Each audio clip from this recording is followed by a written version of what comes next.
New Zealand's central bank has stepped up its fight against soaring prices, raising its key interest rate to the highest level in over 13 years. The Reserve Bank of New Zealand, RBNZ, increased its key rate of interest by 0.75 percentage points to 4.25%. That was the biggest rise since the rate, known as the official cash rate, was introduced in 1999. It comes after the country's annual inflation rate stood at 7.2% in the 3 months to the end of September.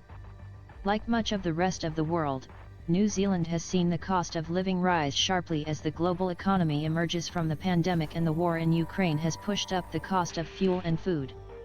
The RBNZ's updated forecasts also pointed to the country's economy falling into recession in September next year.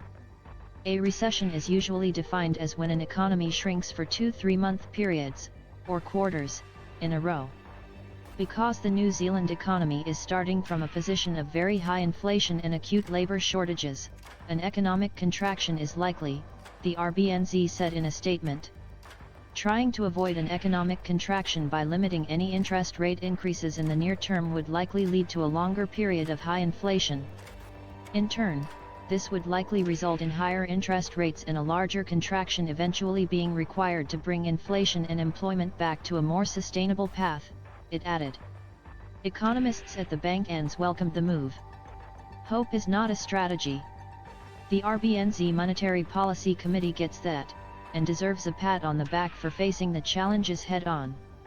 If the facts change, they'll change their minds.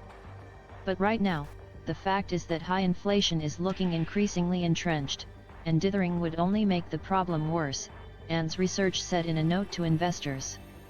During a parliamentary hearing on Wednesday, New Zealand's Finance Minister Grant Robertson said the world economy faced a year of reckoning in 2023. Countries will either be in recession or feel like they are, Mr. Robertson added. After the RBNZ interest rate announcement, the New Zealand dollar hit a 3-month high against the US dollar before easing a little.